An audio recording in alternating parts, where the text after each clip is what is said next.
Imaginez une île dans laquelle on ne peut pas s'approcher au-delà de 10 km de la côte, à cause d'une surveillance extrêmement sérieuse. Cette île n'est rien d'autre que notre sentinelle, mais qu'est-ce qui peut bien se cacher dans cette île pour que des patrouilles militaires la surveillent H24? On va répondre à toutes ces questions aujourd'hui, et t'inquiète pas, tu dormiras moins bête ce soir. Alors, déjà, pour commencer, pour te mettre dans le contexte, cette île est un minuscule bout de terre, perdu en plein golfe du Bengale et recouvert d'une épaisse couche de forêt tropicale avec de l'eau turquoise qui l'entoure. Elle fait à peine 60 km², à peine plus grande que l'île Rennes qui est située en France. Mais pourtant, elle suscite l'un des plus grands mystères de l'humanité moderne. Car cette île, figure-toi qu'elle abrite une certaine tribu. Une tribu qui a résisté à plus de 60 000 ans de contact extérieur, une tribu qui vit complètement isolée du monde extérieur, repousse à coups de flèche et à coups de lance toute tentative d'approche avec un être humain étranger. Les habitants de cette tribu s'appellent les Sentinelles et ils doivent leur nom à tout simplement le nom de l'île. Il faut savoir que cette île fait partie de l'archipel des Andaman et qui est rattachée à l'Inde et qui est juste dans l'océan Indien. Mais à la différence des îles qui l'entourent, celle-ci particulièrement, elle est juste fermée au monde extérieur. Depuis 1956, à l'époque de la guerre froide, la loi indienne interdit formellement quiconque s'approchait à moins de 10 km de l'île. Non seulement pour protéger la population de l'île qui a jamais été confrontée aux maladies du monde extérieur, parce que oui, ils n'ont pas les mêmes gènes que nous on a pu développer avec le temps. Mais aussi pour juste éviter que des intrus soient tués en fait, parce qu'il faut savoir que les habitants qui habitent dans cette île sont particulièrement agressifs avec les étrangers. Quand je dis agressif, c'est vraiment agressif.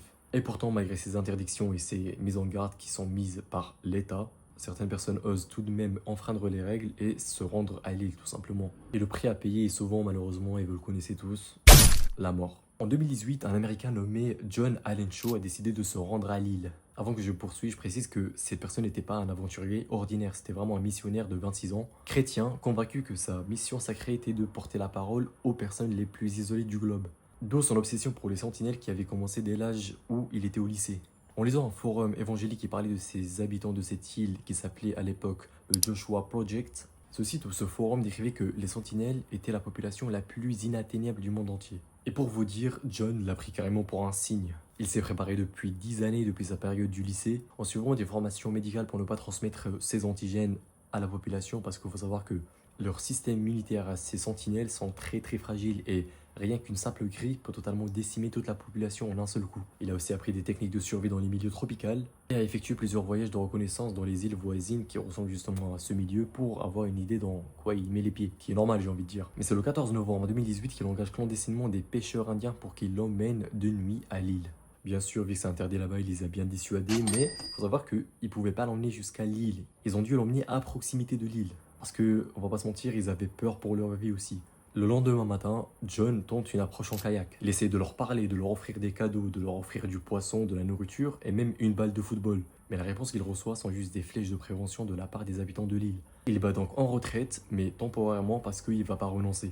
Avant de refaire une nouvelle tentative le lendemain, John il va s'assurer d'écrire une lettre à ses parents dans laquelle il dit, je cite, ne soyez pas en colère contre les sentinelles s'ils me tuent, je les aime et Jésus les aime. 2 jours après, c'est-à-dire le 16 novembre, il repart, mais cette fois-ci, malheureusement, il ne reviendra plus jamais. Le jour suivant, des pêcheurs observateurs remarquent au loin son corps traîné par les habitants de l'île. Un corps sans vie traîné sur la plage qui n'est ni d'autre le corps de ce malheureux John. Les autorités indiennes, malgré la gravité de l'affaire, décident de ne pas intervenir. Aucune arrestation ne sera faite et aucun corps ne sera récupéré. L'île est laissée en paix et l'histoire de John restera à tout jamais une histoire tragique. Ok, maintenant tu vas me dire, on connaît quelques histoires de personnes qui ont voulu s'incruster dans l'île, c'est-à-dire s'y rendre. Mais qu'est-ce qu'on connaît vraiment sur les sentinelles et pourquoi il y a tant de mystères qui les entourent? Alors tout d'abord, on pense vraiment qu'ils proviennent de la première vague de migration d'Afrique, depuis maintenant plus de 60 000 ans.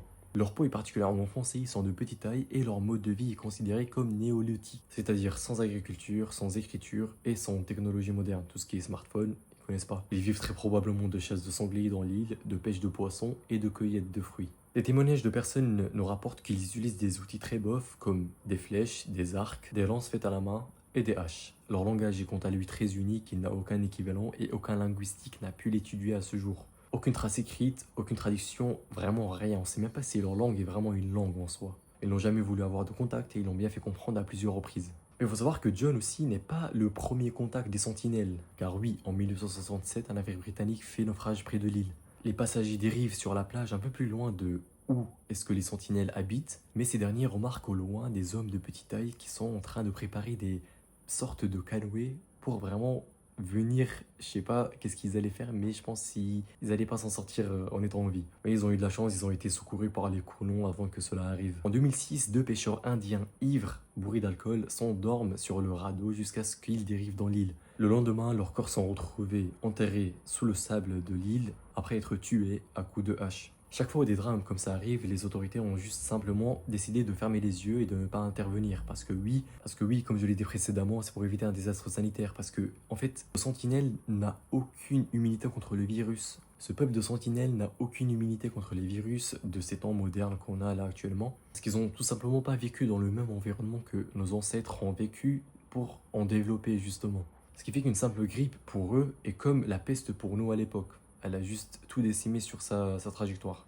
Malgré des tentatives de contact avec cette île qui ont été autorisées par le gouvernement indien, ce fut aussi malheureusement un échec. Parce que dans les années 70 et 80, un anthropologue indien nommé Pandit a mené plusieurs expéditions sous supervision gouvernementale indienne. Il s'est rendu plusieurs fois à côté des plages accompagné de ses équipes en laissant des cadeaux, des noix de coco, des miroirs et des casseroles pour les sentinelles pour justement essayer de créer un lien amical avec eux. La stratégie ici était de monter en termes de confiance avec les sentinelles progressivement et pas d'aller juste direct en rentrant dans leur île sans qu'ils te demandent, sans qu'ils te donnent en fait leur autorisation. Malgré ça, parfois les sentinelles prenaient les cadeaux, parfois ils tiraient avec des flèches et on comprenait pas pourquoi, mais c'est les sentinelles quoi. Lors de leur tentative de contact, il faut savoir que les sentinelles ne se sont jamais approchés des personnes étrangères, ils n'ont jamais parlé et jamais voulu établir un dialogue ou un échange avec quelconque membre de l'équipe. Pondy, le chef de l'expédition, a fini par dire « Ils veulent juste rester tranquilles et nous devons respecter ça ». Même si certaines personnes plus tard n'ont pas su respecter ce choix, mais on va pas les en vouloir. L'île North Sentinel nous pose un sacré paradoxe.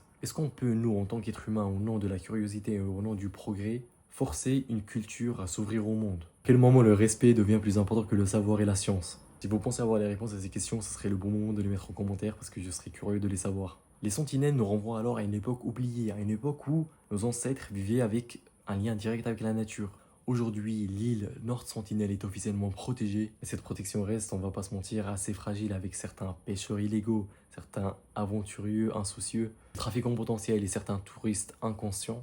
Il suffit d'un seul contact infecté pour décimer tout entière cette population à jamais. Pour juste te dire, tellement on connaît rien sur eux, on n'est pas capable de dire s'ils sont moins de 50 personnes ou plus de 150 personnes. On a juste cette plage, enfin cette échelle de personnes là, que des personnes ont pu, on va dire, remarquer, on va dire, ils ont pu voir de façon aérienne quelques personnes. Mais est-ce que c'est vraiment le nombre exact? On ne sait pas. Ils sont peut-être moins, ils sont peut-être davantage, mais une chose est sûre, c'est qu'ils sont les derniers de leur espèce. L'île North Sentinel abrite une tribu qui fait partie d'ailleurs des rares tribus pour lesquelles ils ne sont pas atteints d'un monde qui est mondialisé.